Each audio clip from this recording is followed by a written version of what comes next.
യിരെമ്യാവ് 29 അധ്യായം 1 മുതലുള്ള വാക്യങ്ങൾ. യെഖൊന്യ രാജാവും രാജമാതാവും ഷണ്ഡന്മാരും യഹൂദയിലും യെരൂശലേമിലുള്ള പ്രഭുക്കന്മാരും ശില്പികളും കൊലന്മാരും യെരൂശലേം വിട്ടുപോയ ശേഷം യിരെമ്യാ പ്രവാചകൻ ബദ്ധന്മാരുടെ മൂപ്പന്മാരിൽ ശേഷിപ്പുള്ളവർക്കും പുരോഹിതന്മാർക്കും പ്രവാചകന്മാർക്കും നെബൂഖദ്നേസർ യെരൂശലേമിൽ നിന്ന് ബാബേലിലേക്ക് പിടിച്ചുകൊണ്ടുപോയിരുന്ന സകല ജനത്തിനും യഹൂദ രാജാവായ സിദെക്കീയാവ് ബാബേൽ രാജാവായ നെബൂഖദ്നേസരിന്റെ അടുക്കൽ ബാബേലിലേക്ക് അയച്ച ശാഫാന്റെ മകനായ എലാസയുടെയും ഹില്ക്കീയാവിന്റെ മകനായ ഗെമര്യാവിന്റെയും കൈവശം യെരൂശലേമിൽ നിന്ന് കൊടുത്തയച്ച ലേഖനത്തിലെ വിവരം എന്തെന്നാൽ, യിസ്രായേലിന്റെ ദൈവമായ സൈന്യങ്ങളുടെ യഹോവ താൻ യെരൂശലേമിൽ നിന്ന് ബാബേലിലേക്ക് പിടിച്ചുകൊണ്ടുപോകുമാറാക്കിയ സകല ബദ്ധന്മാരോട് ഇപ്രകാരം അരുളിച്ചെയ്യുന്നു: നിങ്ങൾ വീടുകളെ പണിതു പാർപ്പീൻ, തോട്ടങ്ങളെ ഉണ്ടാക്കി ഫലം അനുഭവിപ്പീൻ, ഭാര്യമാരെ പരിഗ്രഹിച്ച് പുത്രന്മാരെയും പുത്രിമാരെയും ജനിപ്പിപ്പീൻ. നിങ്ങൾ അവിടെ കുറഞ്ഞു പോകാതെ പെരുകേണ്ടതിന് പുത്രന്മാർക്ക് ഭാര്യമാരെ എടുക്കുകയും പുത്രിമാരെ പുരുഷന്മാർക്ക് കൊടുക്കുകയും ചെയ്യുവീൻ. അവരും പുത്രന്മാരെയും പുത്രിമാരെയും ജനിപ്പിക്കട്ടെ. ഞാൻ നിങ്ങളെ ബദ്ധന്മാരായി കൊണ്ടുപോകുമാറാക്കിയ പട്ടണത്തിന്റെ നന്മ അന്വേഷിച്ചു അതിനുവേണ്ടി യഹോവയോട് പ്രാർത്ഥിപ്പീൻ. അതിന് നന്മയുണ്ടെങ്കിൽ നിങ്ങൾക്ക് നന്മയുണ്ടാകും. യിസ്രായേലിന്റെ ദൈവമായ സൈന്യങ്ങളുടെ യഹോവ ഇപ്രകാരം അരുളിച്ചെയ്യുന്നു: നിങ്ങളുടെ ഇടയിലുള്ള നിങ്ങളുടെ പ്രവാചകന്മാരും പ്രശ്നക്കാരും നിങ്ങളെ ചതിക്കരുത്. നിങ്ങൾ കാണുന്ന സ്വപ്നങ്ങളെ കൂട്ടാക്കുകയും അരുത്. അവർ എന്റെ നാമത്തിൽ നിങ്ങളോട് ഭോഷ്ക് പ്രവചിക്കുന്നു. ഞാൻ അവരെ അയച്ചിട്ടില്ല എന്ന് യഹോവയുടെ അരുളപ്പാട്. യഹോവ ഇപ്രകാരം അരുളിച്ചെയ്യുന്നു: ബാബേലിലെ 70 സംവത്സരം കഴിഞ്ഞ ശേഷമേ ഞാൻ നിങ്ങളെ സന്ദർശിച്ച് ഈ സ്ഥലത്തേക്ക് മടക്കി വരുത്തുമെന്ന് നിങ്ങളോടുള്ള എന്റെ വചനം ഞാൻ നിവർത്തിക്കുകയുള്ളൂ. നിങ്ങൾ പ്രത്യാശിക്കുന്ന ശുഭഭാവി വരുവാൻ തക്കവണ്ണം ഞാൻ നിങ്ങളെക്കുറിച്ച് നിരൂപിക്കുന്ന നിരൂപണങ്ങൾ ഇന്നവ എന്ന് ഞാൻ അറിയുന്നു. അവ തിന്മയ്ക്കല്ല നന്മയ്ക്കത്രയുള്ള നിരൂപണങ്ങൾ എന്ന് യഹോവയുടെ അരുളപ്പാട്. നിങ്ങൾ എന്നോട് അപേക്ഷിച്ചു എന്റെ സന്നിധിയിൽ വന്ന് പ്രാർത്ഥിക്കുകയും ഞാൻ നിങ്ങളുടെ പ്രാർത്ഥന കേൾക്കുകയും ചെയ്യും. നിങ്ങൾ എന്നെ അന്വേഷിക്കും.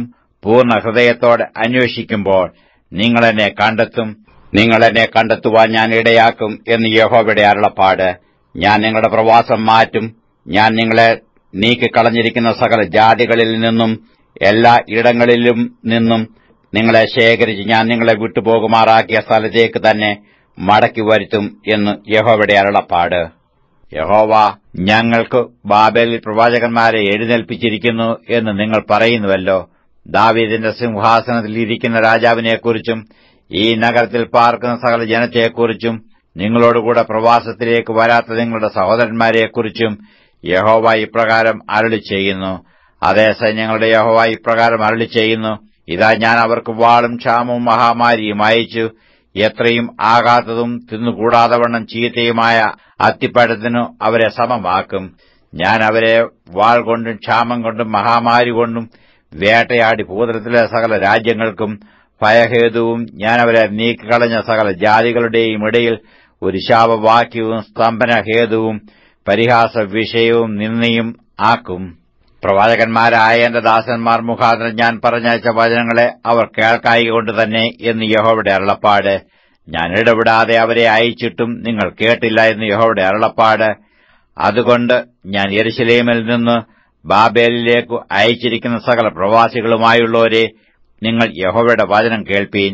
എന്റെ നാമത്തിൽ നിങ്ങളോട് ഭോഷ്ക് പ്രവചിക്കുന്ന കോലായാവിന്റെ മകനായ ആഹാബിനെക്കുറിച്ചും മയസേയാവിന്റെ മകനായ സിദെക്കീയാവെക്കുറിച്ചും യിസ്രായേലിന്റെ ദൈവമായ സൈന്യങ്ങളുടെ യഹോവ ഇപ്രകാരം അരുളിച്ചെയ്യുന്നു: ഞാൻ അവരെ ബാബേൽ രാജാവായ നെബൂഖദ്നേസരിന്റെ കയ്യിൽ ഏൽപ്പിക്കും. നിങ്ങൾ കാണെ അവൻ അവരെ കൊന്നുകളയും. ബാബേൽ രാജാവ് തീയിലിട്ട് ചുട്ടുകളഞ്ഞ സിദെക്കീയാവെപ്പോലെയും ആഹാബിനെപ്പോലെയും യഹോവ നിന്നെ ആക്കട്ടെ എന്ന് ബാബേലിലുള്ള യഹൂദ പ്രവാസികളെല്ലാം ഒരു ശാപവാക്യം അവരെ ചൊല്ലി പറയും. അവർ യിസ്രായേലിൽ വഷളത്വം പ്രവർത്തിച്ച് തങ്ങളുടെ കൂട്ടുകാരുടെ ഭാര്യമാരോട് വ്യഭിചാരം ചെയ്യുകയും ഞാൻ അവരോട് കൽപ്പിച്ചിട്ടില്ലാത്ത വചനം വ്യാജമായി എന്റെ നാമത്തിൽ പ്രസ്താവിക്കുകയും ചെയ്തിരിക്കുന്നു. ഞാനതറിയുന്നു, സാക്ഷിയും ആകുന്നു എന്ന് യഹോവയുടെ അരുളപ്പാട്. നെഹെലാമ്യനായ ശെമയ്യാവോട് നീ പറയേണ്ടത്: യിസ്രായേലിന്റെ ദൈവമായ സൈന്യങ്ങളുടെ യഹോവ ഇപ്രകാരം അരുളിച്ചെയ്യുന്നു: നീ യെരൂശലേമിലെ സകല ജനത്തിനും മയസേയാവിന്റെ മകനായ സെഫന്യാ പുരോഹിതനും സകല പുരോഹിതന്മാർക്കും നിന്റെ പേര് വെച്ച് അയച്ച എഴുത്തുകളിൽ നിങ്ങൾ യഹോവയുടെ ആലയത്തിൽ ഭ്രാന്തി പിടിച്ചു പ്രവചിക്കുന്ന ഏത് മനുഷ്യനെയും പിടിച്ചു ആമത്തിലും വിലങ്ങിലും ഇടേണ്ടതിന് യഹോവ നിന്നെ യഹോയാദാ പുരോഹിതനു പകരം പുരോഹിതനാക്കിയിരിക്കുന്നു. ആകയാൽ നിങ്ങളോട് പ്രവചിക്കുന്ന അനദോത്തുകാരനായ യിരെമ്യാവെ നീ ശാസിക്കാതിരിക്കുന്നതെന്ത്?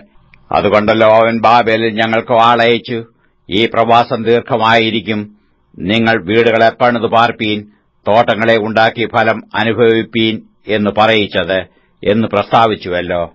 ഈ അടുത്ത് സെഫന്യാ പുരോഹിതൻ യിരെമ്യാ പ്രവാചകൻ കേൾക്കെ വായിച്ചിരുന്നു. അപ്പോൾ യഹോവയുടെ അരുളപ്പാട് യിരെമ്യാവിനുണ്ടായിരുന്നെന്നാൽ, നീ സകല പ്രവാസികൾക്കും ആളയച്ചു നെഹലാമീനായ ശെമയ്യാവെക്കുറിച്ച് പറയിക്കേണ്ടത് യഹോവ എപ്രകാരം അരുളിച്ചെയ്യുന്നു. ശെമയ്യാവേ, ഞാൻ അയക്കാതെ ഇരുന്നിട്ടും അവൻ നിങ്ങളോട് പ്രവചിച്ചു നിങ്ങളെ ഭോഷ്കിൽ ആശ്രയിക്കുമാറാക്കിയതുകൊണ്ട് യഹോവ ഇപ്രകാരം അരുളിച്ചെയ്യുന്നു. ഞാൻ നെഹലാമീനായ ശെമയ്യാവെയും അവന്റെ സന്തതിയെയും സന്ദർശിക്കും. ഈ ജനത്തിന്റെ മധ്യേ പാർപ്പാൻ അവന് ആരുമുണ്ടാകുകയില്ല. എന്റെ ജനത്തിന് ഞാൻ വരുത്തുവാനിരിക്കുന്ന നന്മ അവൻ അനുഭവിക്കുകയുമില്ല. അവൻ യഹോവയ്ക്ക് വിരോധമായി ദ്രോഹം സംസാരിച്ചുവല്ലോ എന്ന് യഹോവയുടെ അരുളപ്പാട്.